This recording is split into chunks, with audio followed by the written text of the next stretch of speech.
Hello, and welcome back to Health with Sveta. I'm thrilled to have you join us for part 2 of our conversation on liver health. And guys, this is our first episode in 2025.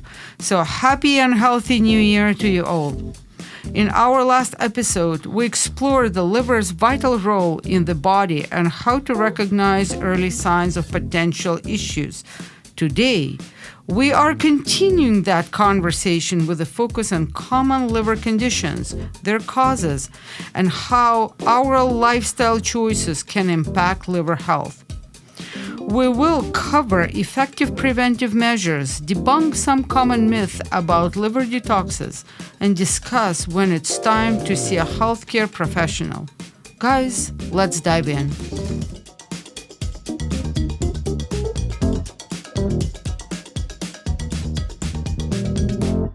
Hey, Sveta, how are you doing today?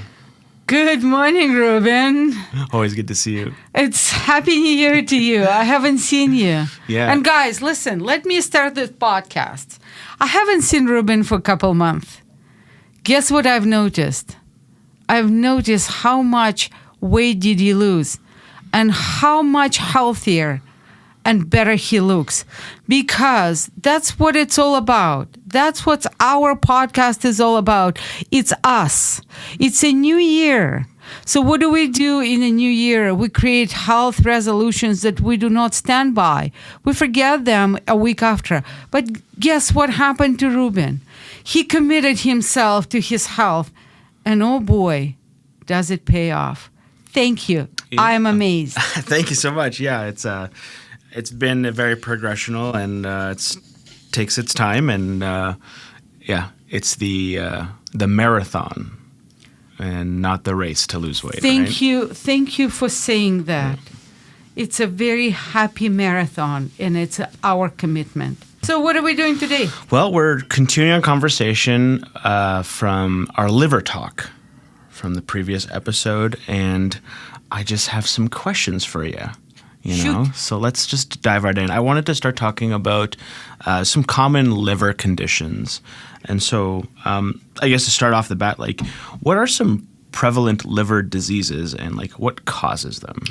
So thank you. The thing is, to be honest with you, I actually don't want to talk about liver diseases. But I do absolutely want to talk about two most common conditions that are entirely related to our life choices. And one will be very short. It's alcoholism. Mm-hmm. It's our drinking, habits, and to drink or not to drink. Mm-hmm. And the second one, so there is alcoholic liver disease, and then there's a non-alcoholic liver disease. Mm-hmm. Is the most common non-alcoholic disease. That is a culprit. It's called fatty liver. Mm-hmm. And fatty liver is absolutely entirely related to our lifestyle choices.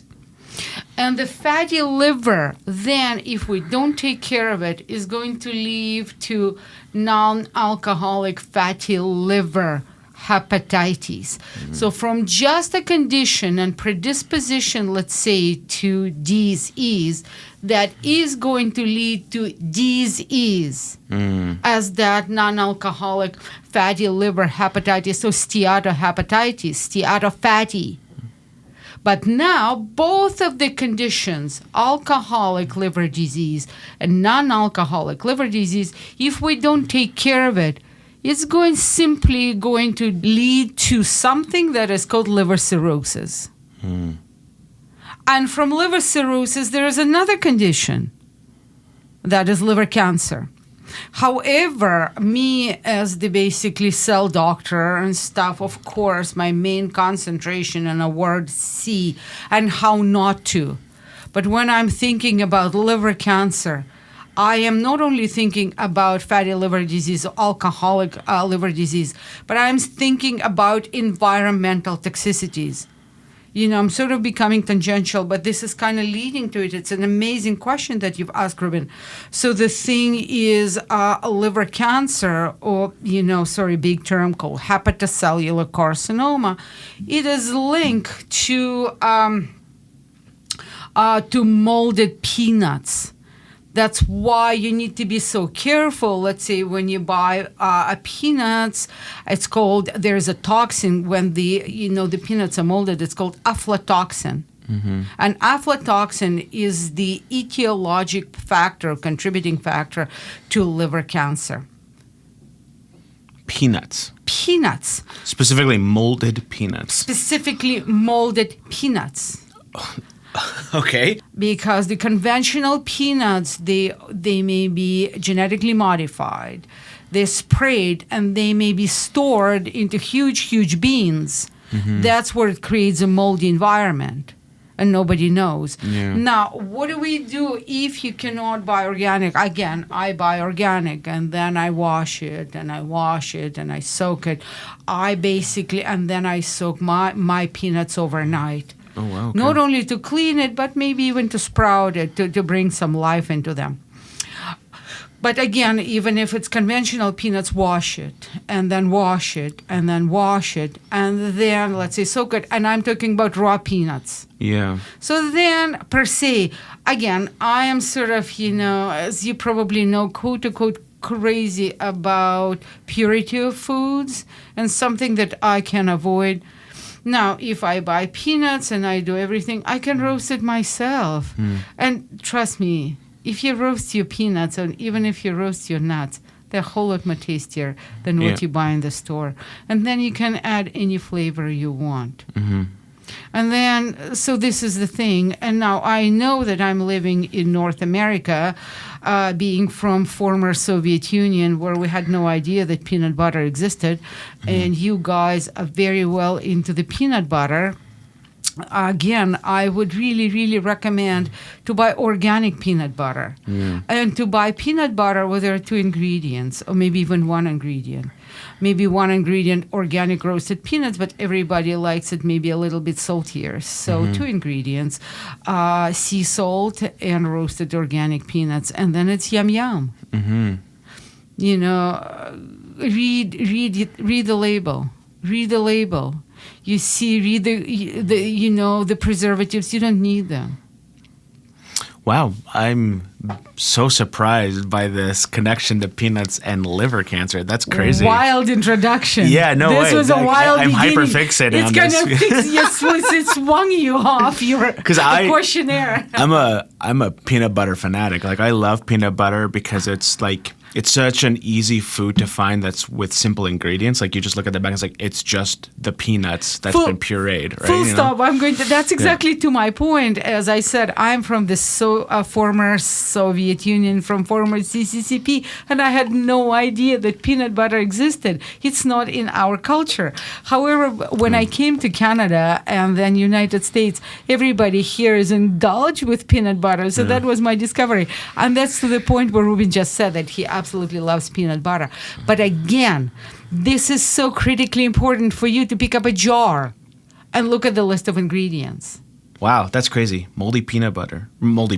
Look Jeepers. up aflatoxin. I actually want to talk about the fatty liver. When it's caused by alcohol, that's a pretty obvious connection. It's easy why that's concluding in the fatty liver. But NAFLD, the non-alcoholic fatty liver disease, is one that I'm more curious about because... Yeah, thank you very much for basically being so specific with the designation of a condition. Mm-hmm. NAFL. Yeah, you got it.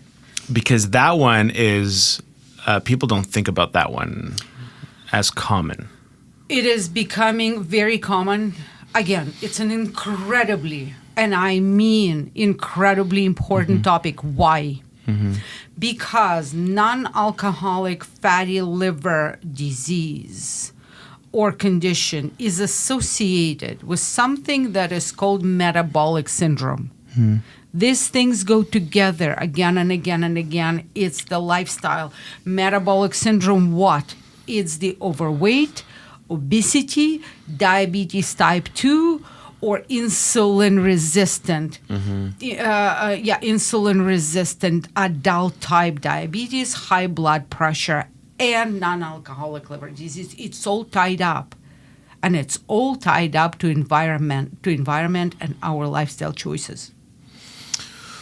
So is that the solution as well as lifestyle choices? Let's say Yes, go to the doctor. Oh, you absolutely. And they're like, hey, this is your diagnosis. Looks like you got a fatty liver. Well, am I freaking out at that point if a doctor says... You are. Sorry. Yeah. I'm. So now I'm going to be ironic, sarcastic. So please forgive me for the jokes. Yeah, you should be freaking out and look into this. What do I do next? Yeah. Is it mortal? No.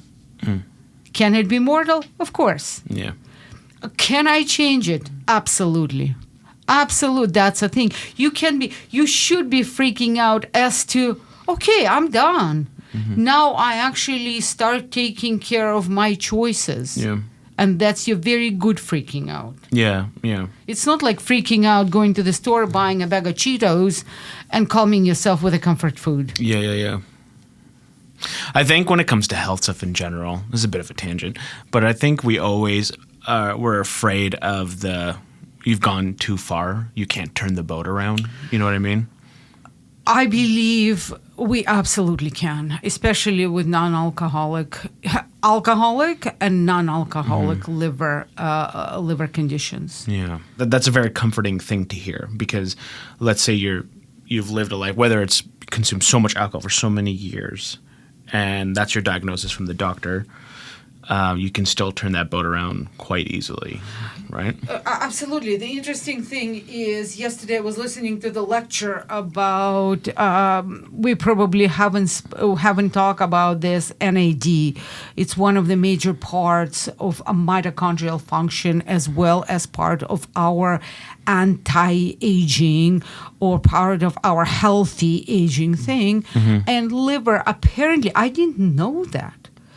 The part of the contribution of healthy liver to the healthy metabolism of NAD into the contribution to the mitochondrial function. I didn't know that. I didn't know that I can pump NAD a lot. If my liver is not healthy, it's not going to process it right, or NAD supplements, it's not going to process it right, and it's going to affect mitochondria. Mitochondria is the source of life. And so who is at risk? Is it just as simple as it's the very obvious signs? If it's not alcohol? Everybody goes to the major general produce stores. Sure. So it's everyone who eats. Everybody who eats. Okay. Everybody who eats. It's our choices. But I guess my question is it more obvious if it's someone who is, like, obvious? The alcohol is one thing. That's the very obvious. But, like, for the people who don't drink a lot, is it just the obesity? Is, like, that's obesity the obvious one? Obesity is part of it. Yeah, obesity is a part of it. But, the other part of it, it's just what you eat. So let's say your processed carbohydrate, processed rich food. Fast food, typical. Bad fatty foods. You eat like a college student. Yeah, exactly. You eat like a college student and this kind of things. So that's what it is. That's what it is. Okay, that's good to know. How does alcohol consumption actually affect liver health? Like, is it a matter of when you drink alcohol, the alcohol deteriorates parts of the liver? Is it as simple as that? Of course, it's the biochemical metabolism. I mean, biochemical breakdown of alcohol. Yeah. A same thing. It's like, it's almost like to the French paradox. I just don't know whether they drink a lot or they actually drink very slowly. And what they drink.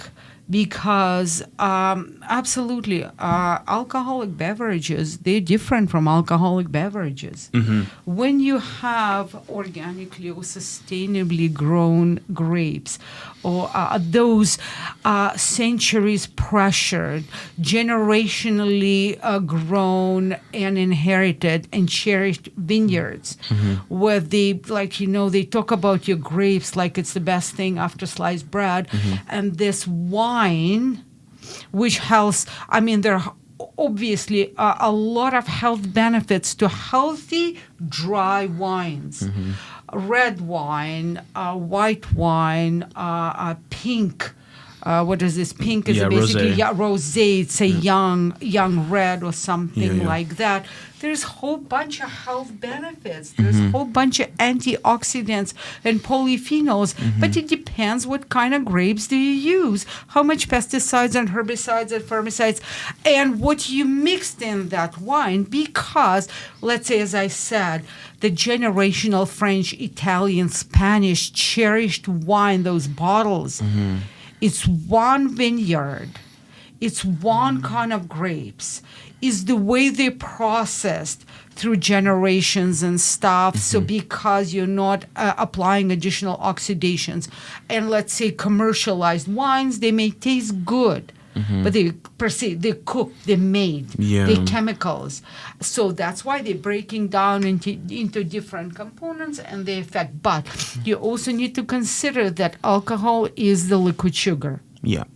And then again, so now we're talking, let's say, very healthy wine, and then how they consume it. You take French, you take Italians, you take Spanish, how much pride and how much joy they have in their food, how long does it taste, with what it comes, how basically complex the meal is with so many healthy stuff, how balanced their food is, so it basically processes it in the right way. And then there is unhealthy liquor, the alcoholism or alcoholic liver disease with, let's say, hard liquor and vodka and all the garbage, this kind of thing. Like beer is just so heavy. And then, and what's in it. Like, we knew we've heard what happened in what was one of the Asian countries, that they were mixing ethanol with methanol. Oh, jeez. And people were dying. Oh, my gosh. Laos. Yeah. In Laos, I think. Yeah. Goodness. So I guess there's a room for conversation. There is a room for conversation and there's a room for consumption. And then you also actually have to break it down into males and females. You guys, nothing I can do. You digest, absorb your wine better than we do. We per se, I mean, I don't drink. I have the gene that doesn't convert. So as soon as I get alcohol, I turn red. Okay. And it doesn't agree with me. However, I do love just to smell the bouquet, the nose of the wine, the whole thing. But they say that for a woman with alcohol can be a cancer risk factor. It's a risk factor for the breast cancer. Yeah. So some say 1 glass a day. Again, I don't know the ounces because a pour is different from a pour. And you're talking to an expat from the Soviet Union. Our pours are different. That's fair. But the thing is, let's say some say 2 glasses of red wine and that's it. Some say 1 glass of red wine, and there are people who are talking about breast health and prevention of the breast cancer. They say that women should not be drinking, period. Yeah. So this kind of things. Yeah. I know there's been this huge movement recently with a lot of my generation and younger is like moving just away from alcohol completely. That's correct. That's like a huge movement. Yeah, and there's been a lot of like talk, and I don't have the sources in front of me, but there's even been talk about like a lot of doctors are considering that like even 1 glass of alcohol a day is just not that's good exactly for you what at I all. said. But however, again, if you go to Europe and if you go to Italy, France, Spain, it's a lot more complex of a Serbia, nuance then of a conversation. you may have a different conversation. But their lifestyle is different. Yes, exactly. And their foods are different, and their combination of foods is completely different. Yeah. So that's what it is. We need to consider all of those things. Let's take a quick break to talk about some tangible steps you can take right now towards true health and happiness. My life's purpose is to empower you to seize control of your life, especially when it comes to wellness. But every person's needs are unique, and there is no one-size-fits-all solution. That's why we're launching a brand new initiative. Now, you can book one-on-one call with me, Dr. Sveta Silverman. Please do. Together, we'll talk about your history, your health history, how you feel, how can you improve on your health, the goals. I'll use that information to help you to plan a custom approach full of recommendation that I learned not only from my medical career, but from my personal journey. Let's unlock the secrets of happier, healthier you. Visit healthwithsveta.com/contact to book your free 30 minutes conversation and call with me. Now back to the episode.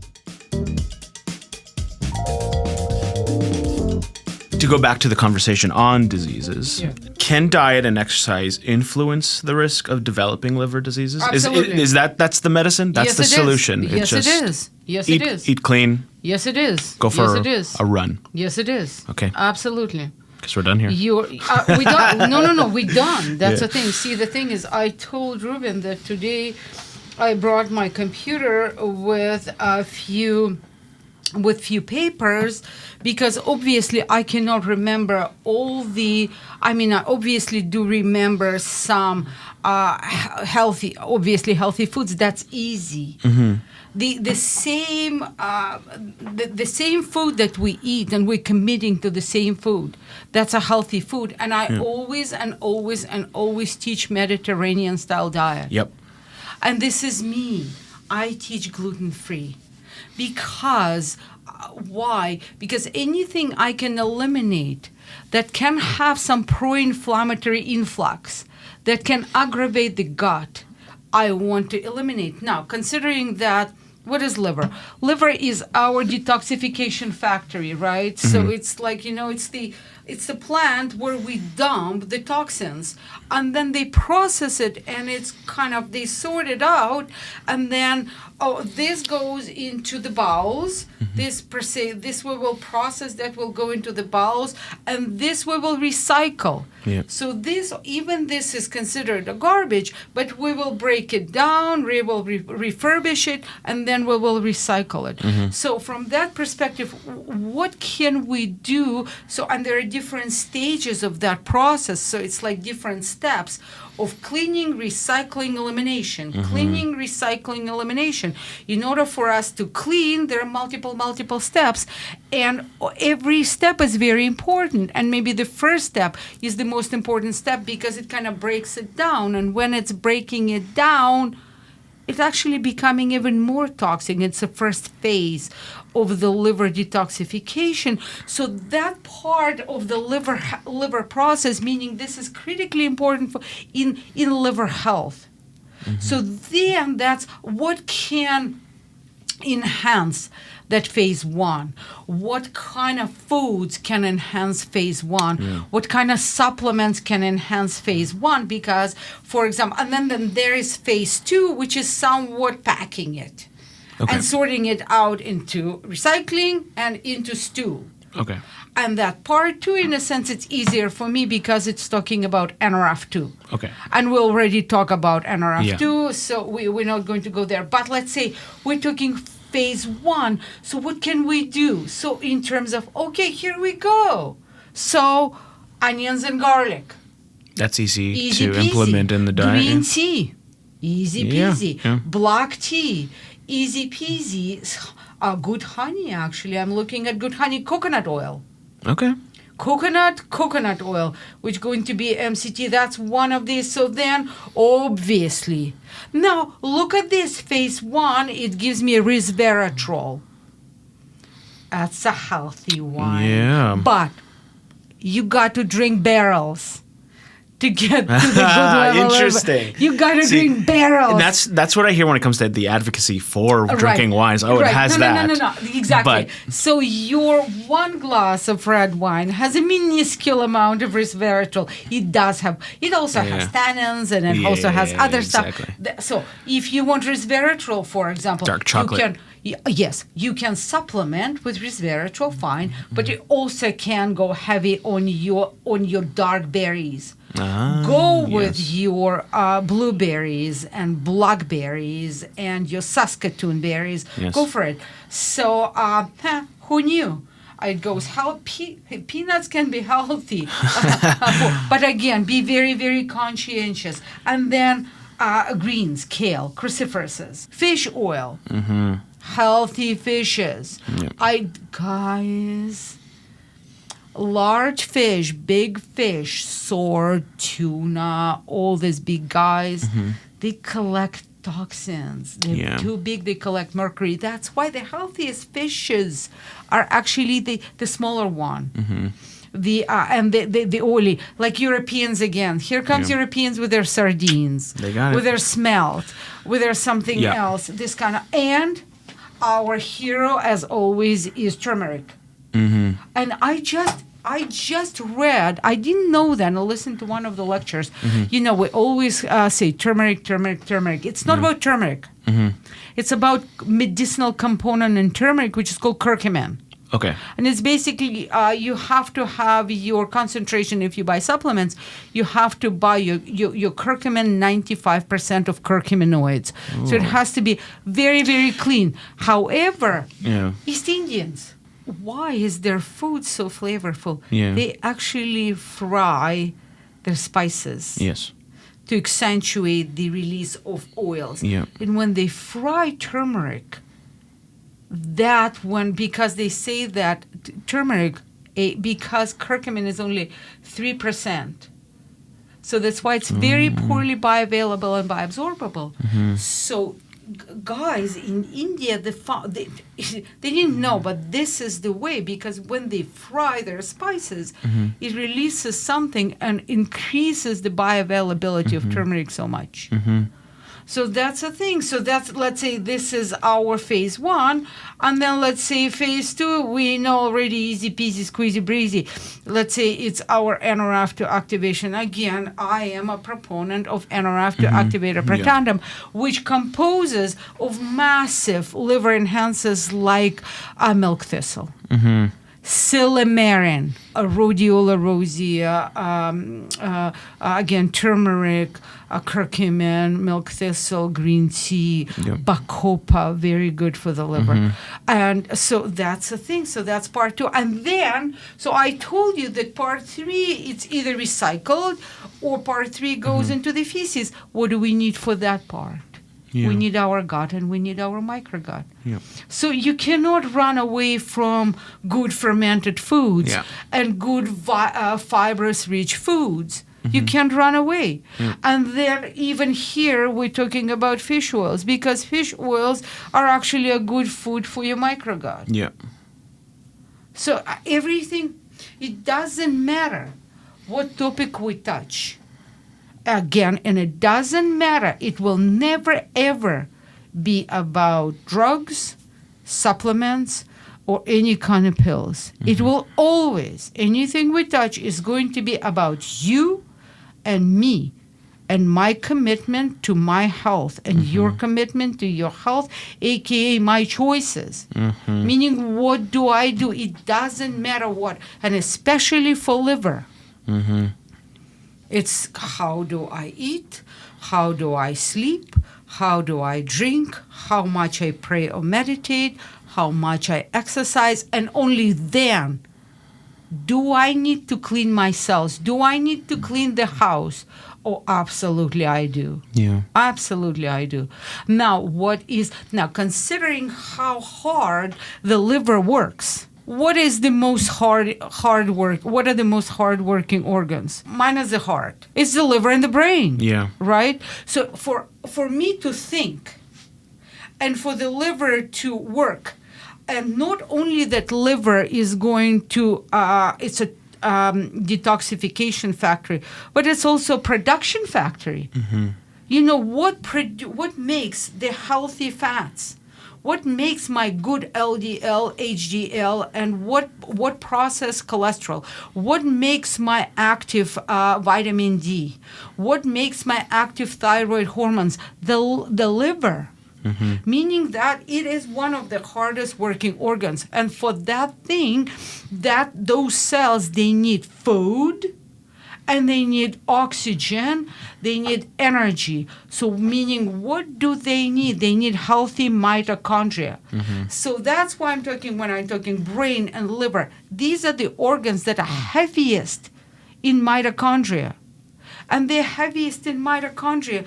I need the substrates to provide. And it's always the same lifestyle choices. It's just the same lifestyle. Nothing you can do. It's the same lifestyle choices. We have so much to talk about. I didn't even get through like half of my questions today. And that's going to be part 3. Yeah. But because today we actually opened the Pandora box.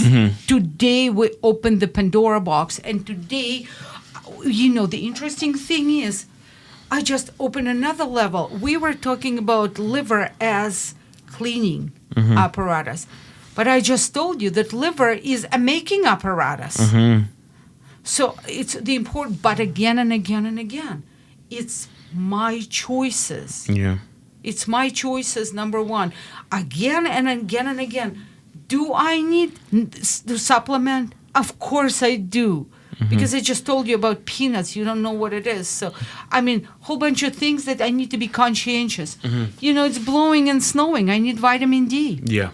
And I need it for the liver. So, amongst other things. And then, do I need my upregulation just to accentuate the cleanup of every cell in the body? Because, let's say, liver is an organ with the cells, but the thing is, my immune system is an organ with the cells. My muscles are the organ with the cells. So these kind of things. Yeah. The mechanisms are the same. The lifestyle is the same. The commitment is unwavering. It's always diet and exercise. Eat well, live well. And be healthy and happy. Thank you for joining us with Health and Sveta. I hope today's conversation has deepened your understanding of common liver conditions and empowered you with practical steps to support your liver health. Remember, maintaining a healthy liver is a key to overall wellness, and taking proactive measures can make a big difference. If you enjoyed today's episode, please subscribe, leave a review, share it with your friends and family. For more information about me and this podcast, please visit www.healthwithsveta.com. Stay tuned for more insightful discussions and tips to help you live your healthiest and happiest life. And also, guys, please, you do have a choice to have a conversation, a Zoom conversation with me for at least 15 minutes, booking an appointment, again, via this website, healthwithsveta.com. So until next time, take care and be well, and a Happy New Year.